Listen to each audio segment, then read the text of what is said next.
Hello friends, welcome back to my channel.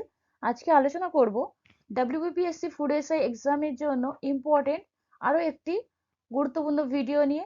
কারণ current অ্যাফেয়ার্সের উপরে বিভিন্ন প্রশ্ন এক্সামে আসবে এবং যেসব প্রশ্নগুলো বা যেসব টপিকগুলো এই বছরের জন্য খুবই ট্রেন্ডিং বা সবসময় ট্রেন্ডিংয়েই থাকে, কিছু পয়েন্ট আছে, সেইগুলো তোমাদের খুব ভালো করে করে যেতে হবে ফুড এসআই এক্সামটির জন্য।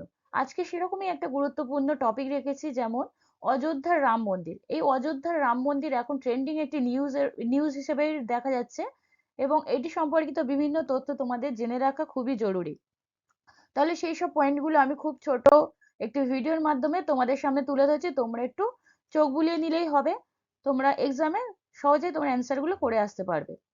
হিন্দু মন্দিরগুলির মধ্যে আকারের দিক থেকে রাম মন্দিরের বিশ্ব র্যাঙ্কিং কত?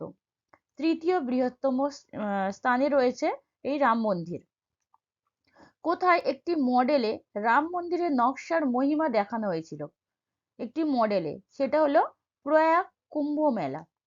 অযোধ্যা কোন রাজ্যে অবস্থিত? এটা প্রত্যেকেই জানো, উত্তরপ্রদেশে অবস্থিত, তাও জেনে রাখো। অযোধ্যার রাম মন্দিরের উদ্বোধন করা হয় কত সালে এবং কত তারিখে? 2024 সালে 22শে জানুয়ারি। অযোধ্যার রাম মন্দিরের উচ্চতা কত? উচ্চতা 161 ফুট, চওড়ায় 235 ফুট, 360 ফুট লম্বায়। রাম মন্দির নির্মাণ যে কোম্পানি করে তার নাম কি? লারসেন অ্যান্ড ডুবো। রাম মন্দিরের স্থপতি কারা বা কে? চন্দ্রকান্ত সোমপুরা, তিনি আহমেদাবাদের স্থপতি ছিলেন। আর এই রাম মন্দিরের নির্মাণের ক্ষেত্রে আহমেদাবাদের বিভিন্ন স্থপতিরা গুরুত্বপূর্ণ ভূমিকা পালন করে। তার মধ্যে রাম মন্দির স্থপতি করেছে চন্দ্রকান্ত সোমপুরা। আর এই সোমপুরা পরিবারই সমস্ত দায়িত্ব পালন করেছিল নির্মাণের ক্ষেত্রে। সোমপুরা ফ্যামিলি। রামভূমি অযোধ্যায় যে নদীর তীরে অবস্থিত সেটার নাম সরজু নদী। বাবরি মসজিদ নির্মিত হয় কবে? দেখো, রাম মন্দিরের কথা আসলে বাবরি মসজিদের নামটা তো উঠেই আসবে এবং তার নির্মাণ সাল কত জেনে রাখা জরুরি। 1528 সালে। বাবরি মসজিদ ধ্বংসের সময় উত্তরপ্রদেশের মুখ্যমন্ত্রী কে ছিলেন? কল্যাণ সিং। প্রধানমন্ত্রী ছিলেন পিভি নরসিংহ রাও। যখন অযোধ্যায় হামলা হয়েছিল তখন প্রধানমন্ত্রী পিভি নরসিংহ রাও। আর রাষ্ট্রপতি শঙ্কর দয়াল শর্মা। সাংবিধানিক বেঞ্চের কতজন বিচারক অযোধ্যায় রাম জন্মভূমি ও বাবরি মসজিদ জমি বিবাদে রায় দিয়েছেন? তাহলে হয়ে যাবে 5 জন। 5 জন বিচারকের নামও জেনে রাখো, আসতে পারে এক্সামে। রঞ্জন গগৈ, ডি ওয়াই চন্দ্রচূড়, শরৎ অরবিন্দ বোবদে, অশোক ভূষণ, জর্জ আব্দুল নাজির। রাম মন্দির নির্মাণের জন্য গঠিত ট্রাস্টের নাম কি? রাম জন্মভূমি নিয়াস, বা যেটাকে নিবাস বলে। রাম মন্দির কমপ্লেক্সের যে স্থাপত্য শৈলীতে নির্মিত, রাম মন্দির কমপ্লেক্সটি যে স্থাপত্য শৈলীতে নির্মিত সেটার নাম হচ্ছে নাগরা। রাম মন্দির নির্মাণের আন্দোলনে নেতৃত্ব দিয়েছিলেন কে? এল কে আদবানি। রাম মন্দির নির্মাণে যে উপাদান ব্যবহার করা হয়েছে বা যে পাথরটি ব্যবহার করা, সেটা কি পাথর? বেলে পাথর।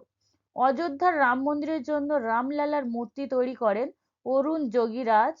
কালো পাথরে তৈরি এই রাম মন্দির, এই লালা মূর্তি যে নিয়ে আসা হয়েছে, সেটা কালো পাথর বা ডার্ক স্টোনও বলা হয়, বা কর্ণাটকের কৃষ্ণশিলাও বলা হয়। যেরকম অপশনে থাকবে সেরকম তোমরা অ্যান্সার করবে। রাম মন্দিরের ভিত্তিভূমিতে কালো পাথর, যে কালো পাথর ইউজ করা হয়েছে, তার তাৎপর্য কি? এটা ভগবান বিষ্ণুর প্রতীক। মূর্তির মধ্যে ভগবান রামকে কোন রূপে চিত্রিত করা হয়েছে? 5 বছরের শিশু দাঁড়িয়ে আছে, এই রকম একটি মূর্তির স্থাপন করা হয়েছে। রাম মন্দিরের ভিত্তি প্রথম স্থাপিত হয় কত সালে? 1989 সালের 9 নভেম্বর প্রথম ভিত্তি স্থাপিত হয়েছিল। সীতার জন্মস্থান কোথায়, যেখান থেকে অযোধ্যায় আনা হয়েছিল শালিগ্রাম পাথর? সেটা হবে জনকপুর। রাম মন্দিরের সিংহদ্বারে কতগুলো সিঁড়ি আছে? 32টি।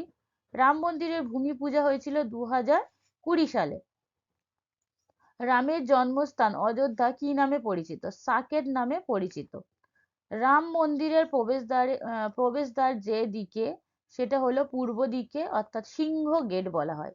রাম মন্দিরের মণ্ডপ আছে কটি? 5টি প্যাভিলিয়ন। সুপ্রিম কোর্ট রাম মন্দির বিতর্কে চূড়ান্ত রায় দিল কত সালে? 2019 সালের 9 নভেম্বর। রাম মন্দির বিতর্কে কতদিন শুনানি চলেছে? 40 দিন। রাম মন্দির নির্মাণে খরচ কত হয়েছে? সেটাও জেনে রাখতে হবে, 1800 কোটি টাকা। অযোধ্যার প্রাচীন নাম কি? ফৈজাবাদ। রাম মন্দির নির্মাণের সময় উত্তরপ্রদেশের মুখ্যমন্ত্রী কে ছিলেন? যোগী আদিত্যনাথ।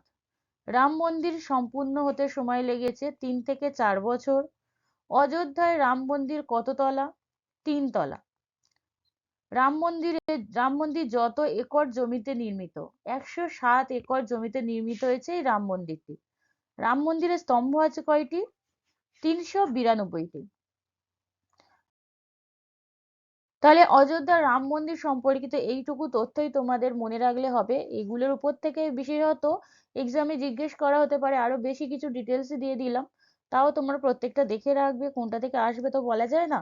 এরকম কিছু ট্রেন্ডিং আরো ভিডিও আমি নিয়ে আসবো এক্সামের আগে। তোমরা একটু ভিডিওগুলো শেষ পর্যন্ত দেখবে, এবং যারা এখনো পর্যন্ত আমার টেলিগ্রাম চ্যানেলে বা টেলিগ্রাম গ্রুপে জয়েন হওনি তারা জয়েন হয়ে যাবে, কারণ প্রতিদিন আমি সেখানে বিভিন্ন রকমের কুইজ নিয়ে থাকি, এবং ম্যাথের কুইজও সেখানে চলবে। তোমরা ম্যাথের বিভিন্ন প্রশ্ন তোমাদের ডিসকাসও করতে পারবে নিজেদের মধ্যে। তাহলে এখানেই শেষ করছি। শেষ পর্যন্ত দেখার জন্য তোমাদেরকে অসংখ্য ধন্যবাদ।